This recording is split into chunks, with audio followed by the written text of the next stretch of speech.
Hey friends, it's MB Gustitis here. I wanted to share with you today a bit of the backstory about the two shelves and how that concept came to be.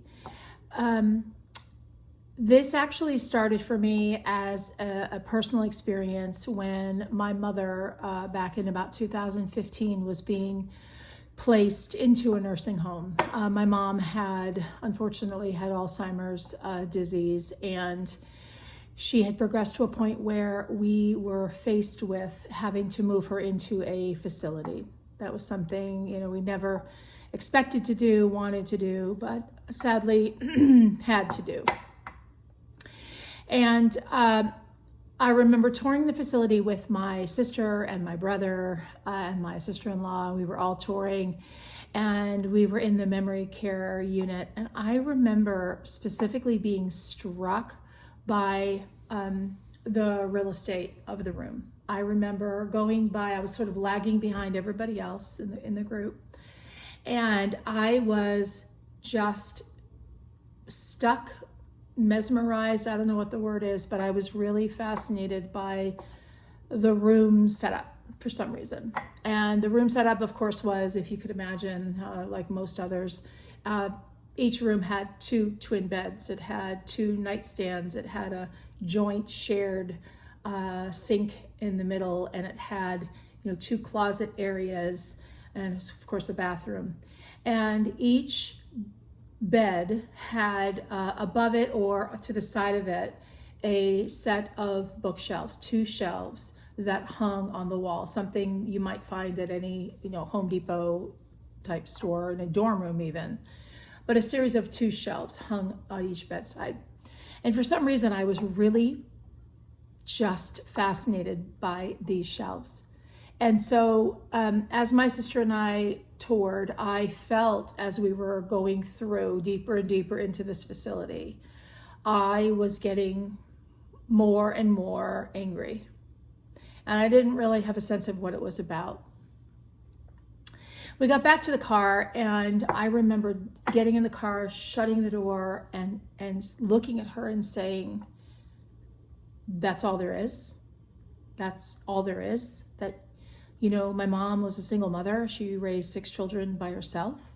She scrimped, she saved, she worked hard to acquire all the things, the houses, the cars, the clothing, the jewelry, all the things, right, that we all can look around and find in our world.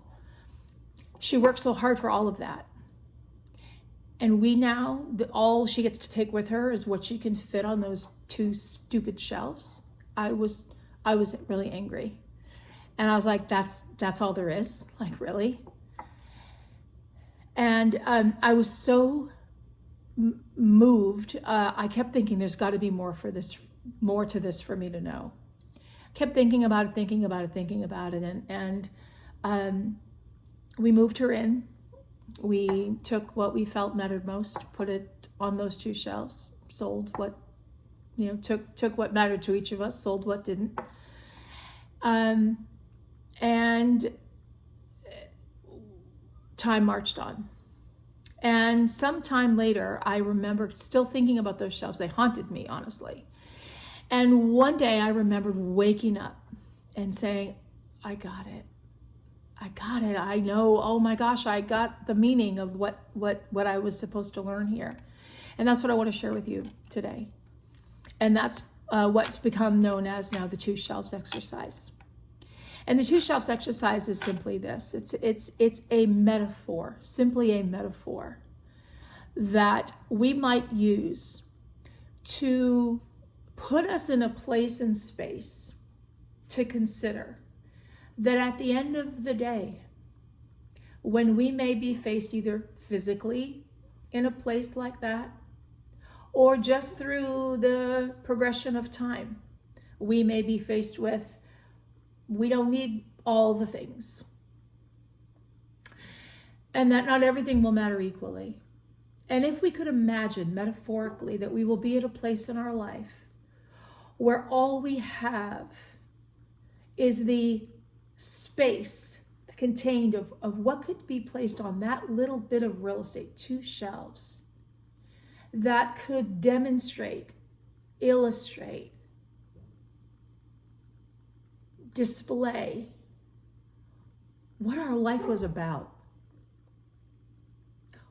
what would we see on our 2 shelves? What would we put there? Pictures of us doing what? With whom? Would we see pictures of us holding up the best-selling book we've always wanted to write? Would we see pictures of us riding an elephant in an African safari someday? I hope I get to do that. Would we see pictures of us surrounded by our children and grandchildren? Would we see pictures of us, on these great adventures? What would we want to see on our 2 shelves? Pictures of us having experienced what? What is represented on our 2 shelves is who and what mattered most to us. So if you could imagine answering the question and allowing yourself to just imagine that at the very end of your life, if all you had were your 2 shelves that summed up your unique experience of your life well lived, what would be on your shelves? And that again represents who and what mattered to you. But then I kept thinking, and I was like, there's got to be another side of this. There's got to be another side. And then I got it. And the other side actually hit me harder.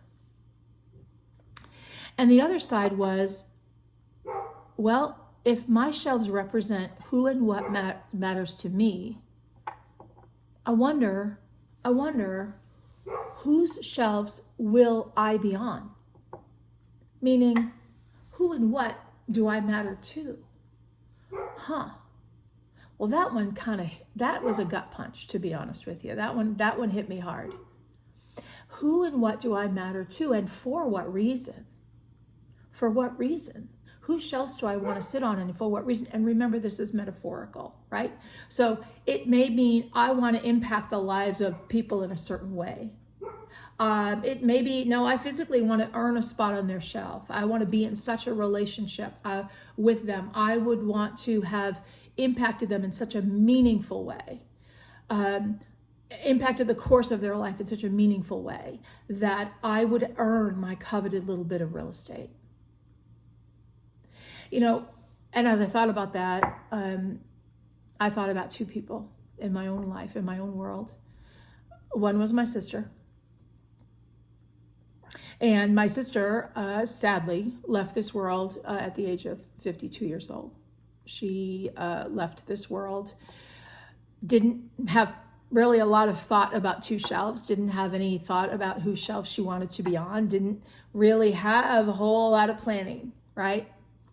And yet that woman, my sister, will sit on more shelves than she can count or know, because of how she lived her life, how she impacted the people around her, the relationships that she was in.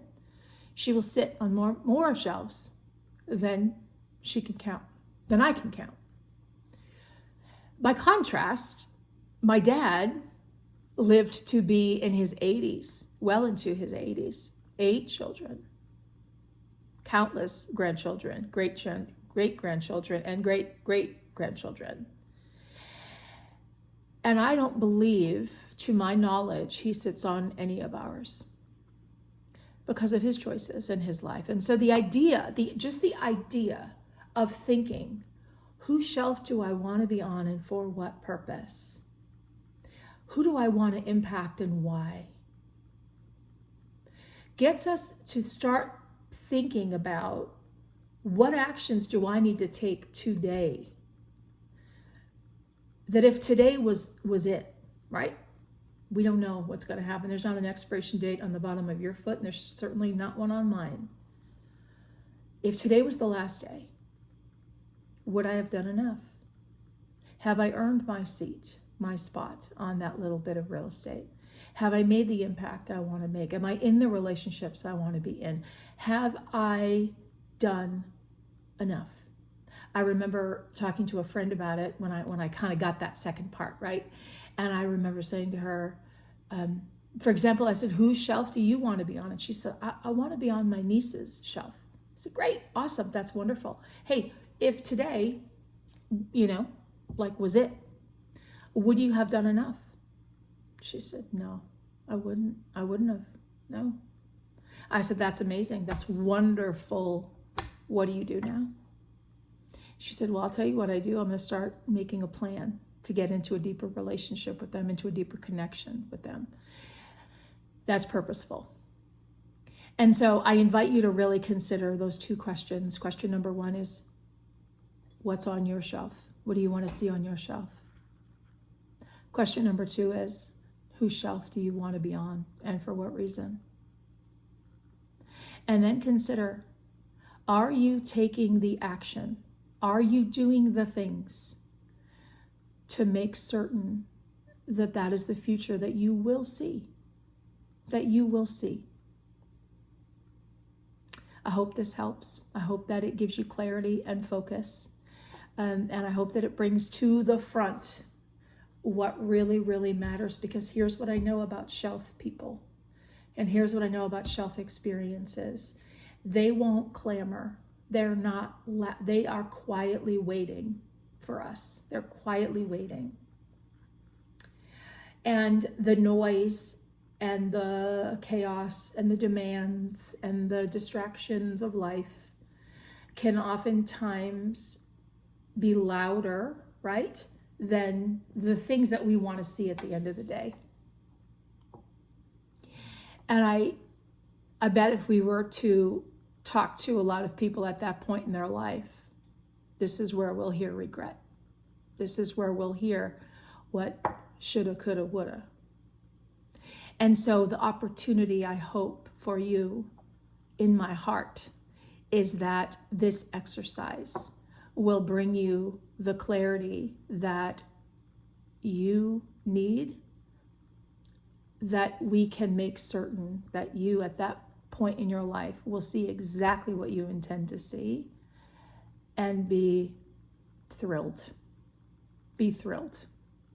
And live with purpose and intention, and live with the idea that you are living your life by design, and that when you leave this world, the ripple effects of you being here and the impacts that you're going to make because you were here, and the shelves that you're going to live on for whatever reason you choose, whether it's the books you write, the words you speak, the love you give, the care you give and take, whatever it might be, those ripples are going to be big. They're going to be big. All right, friends, hope this helps. Have a good day.